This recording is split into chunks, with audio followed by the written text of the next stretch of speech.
As we begin 2024, let's take a step back into 1999 to examine the ships of Star Wars Episode I, The Phantom Menace. You may think you know every ship in this movie, but I bet there are at least a few you'll have forgotten. Let's take a look. I'm Joey from Radio Free Coruscant, and this is every ship and vehicle in The Phantom Menace.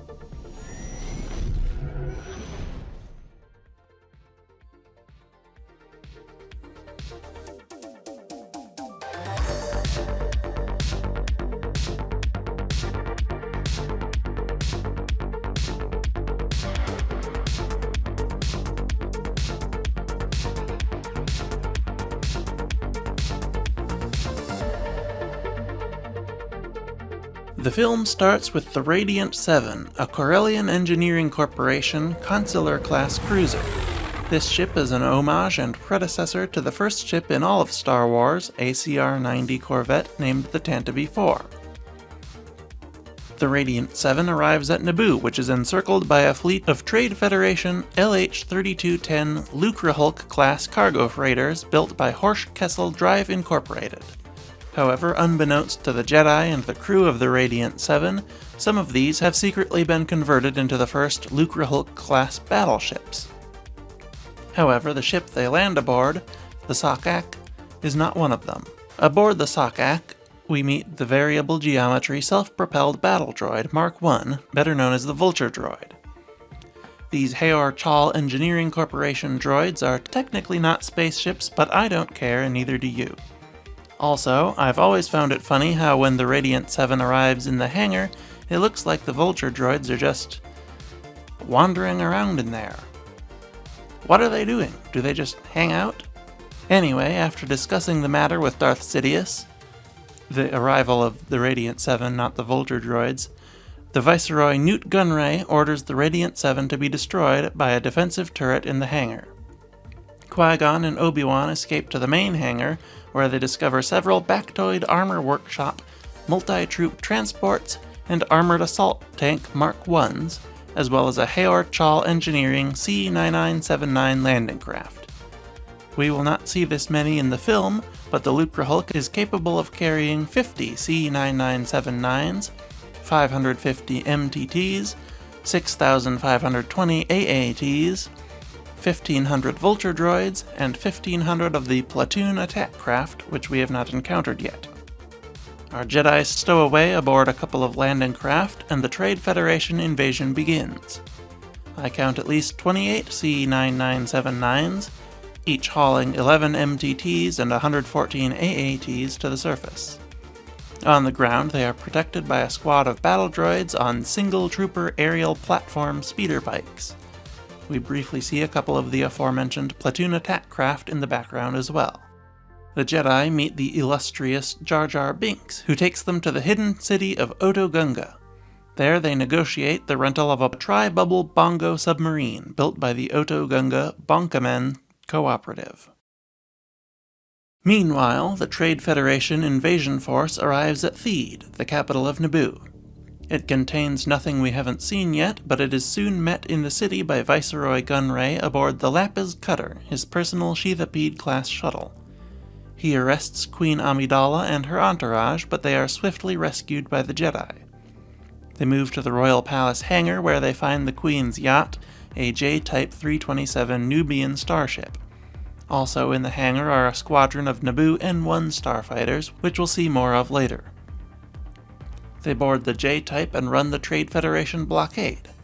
They escape, but are damaged in the process and must stop at Tatooine to make repairs. There we see a few very blurry ships taking off in the background. I'm not going to point them out every time we see one unless there's something interesting, but just know that we see more of these every time they go outside, and they never get any clearer. Trust me, I looked. The first ship we see in detail is the Krait's Honor, a Gozanti-class freighter. We also see a group of Flare S swoop bikes. The party also walks past a small unknown land speeder, a couple of X-34 land speeders, and another unidentified land speeder or large speeder bike. Soon we move to Coruscant, where we encounter more ships than I could possibly list. Most of them are completely unidentifiable or unknown, but we do see many easy-ride passenger airspeeders. Someday I'd love to see a coffee table book by the team at ILM who did the Coruscant scenes, showing high-quality images of all the Coruscant traffic ships. According to John Knoll in the Phantom Menace DVD commentary, one of these is actually a spinner flying car from Blade Runner, but I wasn't able to spot it. Can you? Back on Tatooine, we see a couple of really cool-looking unidentified land speeders.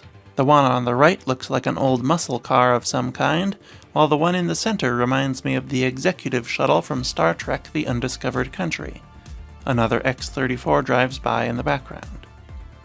Later, we see Anakin working on his Podracer. As far as I could tell, the pod was custom-made by Anakin himself, but the engines were Radon Ulzer 620C racing engines.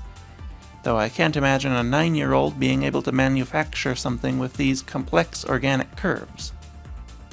That night, Sith apprentice Darth Maul arrives on Tatooine in his ship, the Scimitar.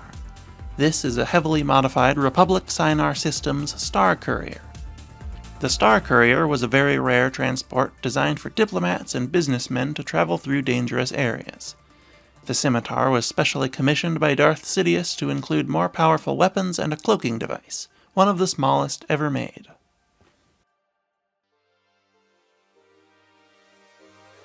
The next day, at the Boonta Eve Classic, we see many vehicles, starting with a small repulsor sled pulled by an Eope, as well as a few observation pods.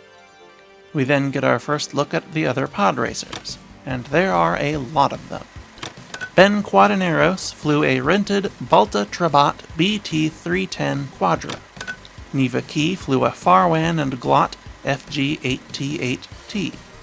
Mauhonic flew a Galactic Power Engineering GPE-3130. Teamto Pagales flew an Irdani Performance Group IPG X-1131 Longtail.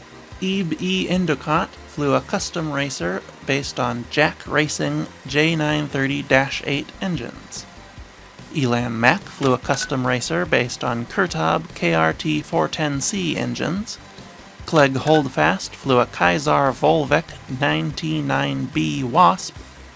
Aldar Bido flew a custom racer based on Manta Ram Air Mark IV flat twin turbojet engines. Gasgano flew a custom pod racer named Ord Pedrovia. Mars Guo flew a Kalor Pondrat Plug 2 Behemoth. Sebulba flew a Kalor Pondrat Plug F Mammoth, which he customized with many nasty weapons. Ark Roos used a custom pod racer pulled by Vokov Strood Plug 8G 927 cluster array engines. Bolez Ruhr used a custom racer with Bin Gassi Racing Quadrajet 4-barrel 904E engines. Rats Tyrell used a custom pod racer named the Scaddlepen, which was towed by Vokov Strood Titan 2150 engines. Juan Sandage used a custom pod racer made from Elsinore Cordova Engineering Turbodyne 99U engines. Dud Bolt flew a Volpterine 327. And finally, Odie Mandrell flew a custom pod with Exelbrock XL5115 engines. It would seem that some companies build whole pod racers, and others only supply engines and make you procure your own pod. Unfortunately for the racers, they will have to do a lot of procuring indeed, as all but Anakin's pod racer are destroyed during the race. After Qui-Gon frees Anakin, but not his mother for some unfathomable reason, we see Maul board his Razalon FC-20 speeder bike, the Bloodfin, to go hunt them down, probably for not freeing Shmi Skywalker. Our heroes board the J-Type 327 and take off for Coruscant once more. We see Viceroy Gunray on Naboo riding around in some kind of claw-footed throne, then we arrive at Coruscant. There we encounter hundreds of nondescript space and air vehicles, such as airbuses and taxis. One shuttle we do get a better look at is Chancellor Valorum's Oedicus-class planetary shuttle. The heroes don't get to ride it though, and take off for the Senate and Jedi Temple in an easy-ride passenger airspeeder. In the Senate, we find numerous repulsor pods, custom-made for the Senate building. After going back to Naboo and allying with the Gungans, we find several land speeders, including a Sorosub Jian heavy patrol speeder and a Sorosub Seraph-class urban land speeder, also known as a flash speeder. The Gungans assemble their army. It mostly consists of foot soldiers and mounted cavalry, but they do possess a few battle wagons towed by creatures called Falumpusets.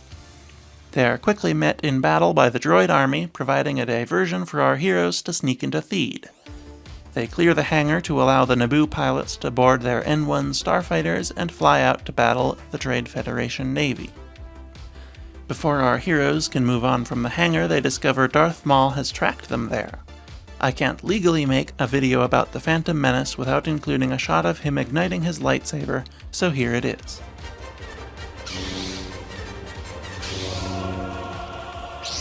Anakin activates the N-1 he was hiding in to help defeat a pair of droidicas in the hangar, but its autopilot engages and takes him to join the space battle. Specifically, it takes him to the Vatoon Pala, one of the Lucrehulks converted into a battleship with improved shields and 42 quad turbo lasers. Bravo Squadron struggles against these and its 1,500 Vulture droids, but Anakin flies into its hangar past numerous C-9979 landing craft and MTTs before skidding to a halt near the back of the ship. He manages to restart his N-1 and blasts the battle droids surrounding him before discovering the ship's proton torpedo launcher, which he fires directly into the main reactor. He makes a swift escape before the Vatoon Pala is fully consumed by the reactor explosion. This deactivates all the Vulture droids as well as the battle droids on the surface and the AATs and MTTs they were piloting.